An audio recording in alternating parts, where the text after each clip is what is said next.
সূর্য এই সংসারকে আলো প্রদান করে। সূর্যের মনে যদি নিজের তেজের জন্য অহংকার জন্ম নেয়, তখন তার অহংকার ভঙ্গ করে মেঘ।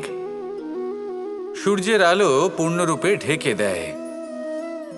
মেঘের মনে যদি নিজের গতি নিয়ে অহংবোধ জন্ম নেয়, তাহলে মেঘের অহংকার ভঙ্গ করে পর্বত। মেঘের গতি অবরুদ্ধ করে দেয়। এবার যদি পর্বত নিজের নিশ্চলতা নিয়ে অহংকার করে, তাহলে সেই অহংবোধ ভঙ্গ করে একটি মূষক। সেই বিশাল পর্বতে একটি ছিদ্র করে দেয়। এবার যদি মূষকের নিজের মনে অহংবোধ জন্ম নেয়, তাহলে জল তার অভিমান ভঙ্গ করে, সেই ছিদ্র দিয়ে প্রবেশ করে। আর যদি জলের মনে অহংবোধ জন্ম নেয়, তখন মানুষ বাঁধ নির্মাণ করে তার গতিপথ রুদ্ধ করে, জলের অহংকার ভঙ্গ করে। আর যদি মানুষের মনে অহংকার জন্ম নেয়, তখন সূর্য নিজের তাপ দ্বারা মানুষের অহংকার ভঙ্গ করে। এই সংসারে অহংকার প্রদর্শন করার কোনো প্রয়োজন নেই। আমাদের সবার মধ্যেই কিছু বিশেষ গুণ আছে, আর সবার মধ্যে কোনো না কোনো দোষও আছে। এই প্রকৃতি আমাদের কি শিক্ষা দেয়? কেউ একে অপরের সাথে লড়াই করে না, একে অপরের জন্য বাধা সৃষ্টি করে না, শুধু নিজের কর্ম করে। সূর্য নিজের প্রকাশ দ্বারা বনস্পতি এবং গাছপালাকে জন্ম দেয়। মেঘ বর্ষা সৃষ্টি করে লুপ্ত হয়ে যায়, আবার নির্মিত হয়।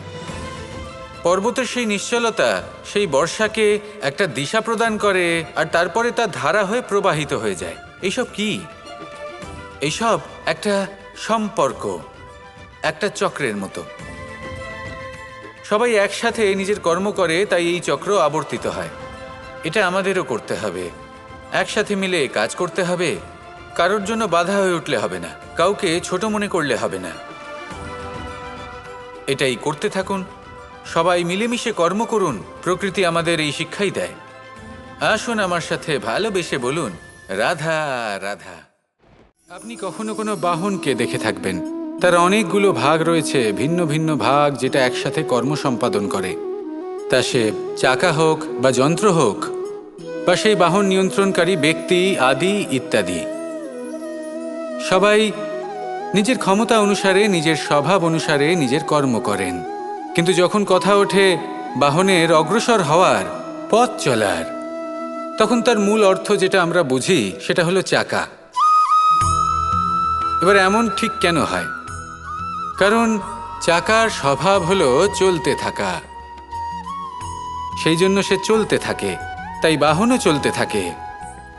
এবার সেটাই মানুষকে বুঝতে হবে নিজেদের সম্পর্কের বিষয়ে। অনেক সময় মানুষ ব্যথিত হয়ে পড়েন, ভাবেন আমাদের এই জীবনে সম্পর্কগুলো আমাদের ইচ্ছে অনুসারে চলে না। এবার এমনটা মানুষের কেন মনে হয়? এই কারণে মনে হয় কারণ সে সম্পর্কগুলো বুঝতেই পারে না। সম্পর্কগুলোর সাথে কিভাবে চলতে হবে, কিভাবে চলা উচিত, সেটাই সে বুঝে উঠতে পারে না। দেখুন, সম্পর্ক যখন তৈরি হয় তখন সেই ব্যক্তি যুক্ত হন, তাদের সাথে নিয়ে আপনি সামনে অগ্রসর হন। এমন কখনোই হবে না যে আপনি এগিয়ে চলেছেন আর আপনার সম্পর্ক আপনার পেছনে পেছনে আসছে। ঠিক যেভাবে বাহনের ক্ষেত্রে চাকার স্বভাব হলো চলতে থাকা, ঠিক সেভাবেই সম্পর্কের স্বভাব হলো সাথে থেকে অগ্রসর হওয়া। তাই এই সম্পর্কগুলোর সাথে যুক্ত থাকুন আর জীবনে অগ্রসর হতে থাকুন। এই সম্পর্কগুলি আপনার জীবন সুখে পরিপূর্ণ করে তুলবে। আর তখন এই মন সুপ্রসন্ন হয়ে বলবে, রাধা রাধা।